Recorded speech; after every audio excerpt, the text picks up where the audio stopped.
Yeah, for sure. No, you're right. Absolutely. Yeah. You mentioned I'm very curious about this because you saw my dog when you walked in. Yeah. I have 2 dogs now. One of my dogs passed away. I'm in love with dogs. I'm so sorry, my condolences. Yeah, for sure. Oh, man. It's okay. Now I'm at a point where like I do so many things to like remember him in positive ways that I don't get sad anymore when I think about him being gone. Yeah. Do you have dogs? I do. I have 2 right now, and I've had 7 in the past. Yeah. I see your training videos. So for everybody watching, Yathy also is the dog father. So he trains canines. Yep. I've seen some of your training videos. They're incredible. Thank you. My cane corso bully mix that passed away, Carter, he was a very reactive dog. I see you working with some reactive dogs. Yep. What is your opinion about reactive dogs? Because it's very controversial. Some people are like, hey, it's not a bad dog, it's a bad owner. Yeah. Some people are like, hey, some dogs are just like that and you just have to learn to manage it. It's not a matter of fixing it. Where do you stand on that spectrum? Yeah, so obviously, when you have a reactive dog, you need a responsible owner. You know what I mean? Especially when you're getting into the breeds of mastiffs and bullies, because those are powerful dogs. Yeah. Right? So my dog, Xena, she's a Presa mixed with a bulldog. That's such a cute name, by the way. So yeah. So Xena and Athena, my 2 little warrior princesses. That's so cute. I'm a dog dad, Yeah. I got dog daughters, and they are my life, I feel like, I owe them everything because they were with me through thick and thin. Yeah, they're incredible. Yeah, dogs are the best. And Xena, when I got her, I used to walk her off leash, and this is prior to me knowing, a lot about dogs and actually getting into the training aspect of it. Yeah. And one day, she just grabbed a dog.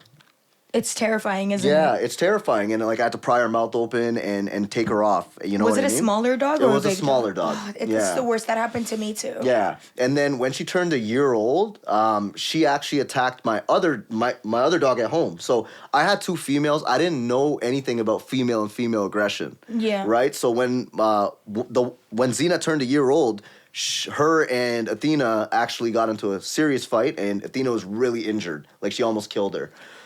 That's so terrifying. Yeah, I don't know how my wife managed to get her off, but it was like 20 minutes of fighting. Like when she called me, like I heard the helplessness in her voice, and I heard the dogs like in the background. It sounded like lions roaring. I was 30 minutes away. I was working at LA Fitness Kiel at the time. Yeah. I thought I was gonna come home to a dead dog.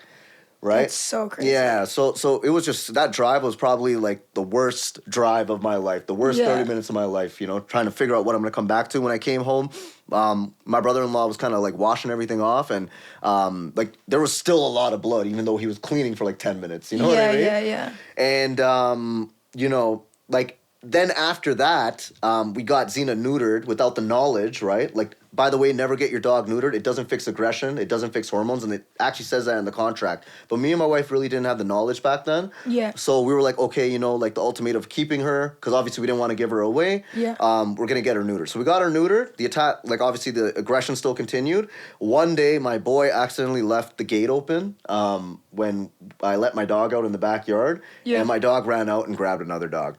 Oh my God. This time it was a bad one, and they sued me for $12,000.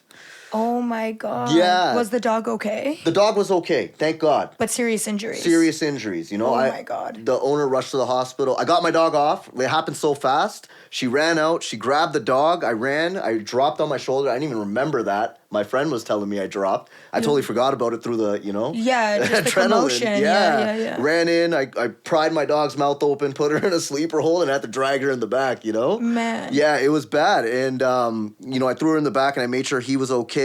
He was like, thank you for getting your dog off. But the dog had punctures in its tummy. Yeah. Yeah, and, they rushed it to the hospital. I found the owner. We obviously, ended up settling everything. Yeah. But, that's just my advice. It's like, that's what can happen when you have this type of dog. Strong dog, especially if you're not getting it from a puppy. I had mine from a puppy, and, when it reached a year old, dogs mature, and they become women or men, and that's what happens, right? The aggression starts to come on. Yeah, so it's like, when you get those dogs, and it's in their breed, you know what I mean? Like pit bulls and stuff, like they naturally hunt boar, and they have natural dog aggression because unfortunately through generations they use them for fighting. You know what I mean? You got mastiffs that hunt bears and stuff, and people want to have them in their house and not get professional training. Yeah. And it's like I believe it. There is no bad dog.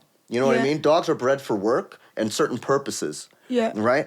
And as long as you're able to manage it, you know what I mean, manage those behaviors by managing, you know what I mean, like through corrections and positive reinforcement, letting the dog know and understand that, hey, in this situation, if you just pay attention to me and not that dog or that person that you normally would be reactive to, right? Yeah. Then, you know, it's a good thing. You know what I mean? You paying attention to me is a good thing, right?